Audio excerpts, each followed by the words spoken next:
ಸ್ವಲ್ಪ ಇಮ್ಯಾಜಿನ್ ಮಾಡ್ಕೊಳ್ಳಿ, ಯಾವುದಾದರೂ ದೇಶದ ಸಂಸತ್ನಲ್ಲಿ ಜನಪ್ರತಿನಿಧಿಗಳು ಒಟ್ಟಾಗಿ ಸೇರಿ ಒಬ್ಬ ಮನುಷ್ಯನಿಗೆ ಮರಣದಂಡನೆ ಕೊಡುವ ಕಾನೂನು ಪಾಸಾದಾಗ ಕುಣಿದು ಕುಪ್ಪಳಿಸ್ತಾರ, ಶಾಂಪೇನ್ ಬಾಟಲಿ ಓಪನ್ ಮಾಡಿ ಸೆಲೆಬ್ರೇಟ್ ಮಾಡ್ತಾರ. ಆದರೆ ಮಾರ್ಚ್ 30, 2026ರಂದು ಇಸ್ರೇಲ್ ಆಕ್ಯುಪೈಡ್ ಪ್ಯಾಲೆಸ್ಟೈನ್ನ ನೆಸೆಟ್ನಲ್ಲಿ ಆಗಿದ್ದೇ ಇದು.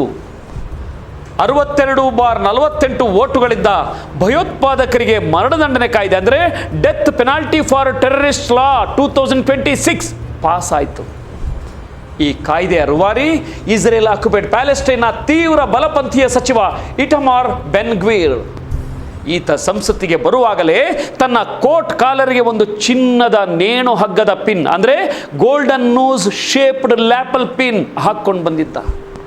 ಕಾನೂನು ಪಾಸಾದ ತಕ್ಷಣ ಈತ ಮತ್ತು ಈತನ ವೋಜ್ಮ್ಯಾ ಯಹೂದಿತ್ ಜೂಯಿಸ್ ಪವರ್ ಪಾರ್ಟಿಯ ಜನ ಯಹೂದ್ಯರ ಪವಿತ್ರ ಶೆಚೂನ್ ಪ್ರಾರ್ಥನೆ ಮಾಡಿ ದೇವರಿಗೆ ಥ್ಯಾಂಕ್ಸ್ ಹೇಳ್ತಾರೆ. ಯಾಕೆ ಗೊತ್ತಾ? ಪ್ಯಾಲೆಸ್ಟೀನಿಯರನ್ನ ನೇಣಿಗೆ ಹಾಕುವ ದಿನ ನೋಡೋಕೆ ದೇವರು ನಮ್ಮನ್ನು ಬದುಕಿಸಿದ್ನಲ್ಲ ಅಂತ. ಇಸ್ರೇಲ್ನ ಮಾಜಿ ಪ್ರಧಾನಿ ಗೋಲ್ಡಾ ಮೇಯರ್ ಒಮ್ಮೆ ಹೇಳಿದ್ರು, ಅರಬ್ಬರು ನಮ್ಮ ಮಕ್ಕಳನ್ನು ಕೊಂದಿದ್ದಕ್ಕೆ ನಾವು ಕ್ಷಮಿಸಬಹುದು, ಆದರೆ ಅವರು ನಮ್ಮ ಮಕ್ಕಳನ್ನು ಕೊಲೆಗಾರರನ್ನಾಗಿ ಮಾಡಿದ್ದಕ್ಕೆ ಕ್ಷಮಿಸಲ್ಲ ಅಂತ. ಆದರೆ ಇವತ್ತು ಆ ಮಾತಿಗೆ ಅರ್ಥವೇ ಇಲ್ಲ.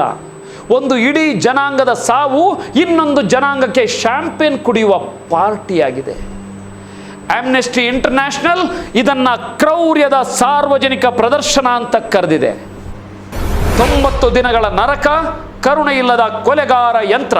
ಈ ಕಾಯ್ದೆ ಕೇವಲ ಜೀವ ತೆಗೆಯಲ್ಲ ಗುರು, ಸಾಯೋಕ್ಕೂ ಮುನ್ನವೇ ಮನುಷ್ಯನನ್ನು ದಿನಾಲು ಕೊಲ್ಲುತ್ತೆ. ಕಾನೂನು ಹೇಗಿದೆ ಅಂದರೆ ಮಿಲಿಟರಿ ಕೋರ್ಟ್ ಮರಣದಂಡನೆ ಕೊಟ್ಟ ಕೇವಲ 90 ದಿನಗಳ ಒಳಗೆ ಕಡ್ಡಾಯವಾಗಿ ನೇಣಿಗೆ ಹಾಕಲೇಬೇಕು. ಆ 90 ದಿನ ಹೇಗಿರುತ್ತೆ ಗೊತ್ತಾ? ಆ ಕೈದಿಯನ್ನು ಒಂಟಿ ಸೆಲ್ನಲ್ಲಿ ಹಾಕ್ತಾರೆ, ಸಾವಿನ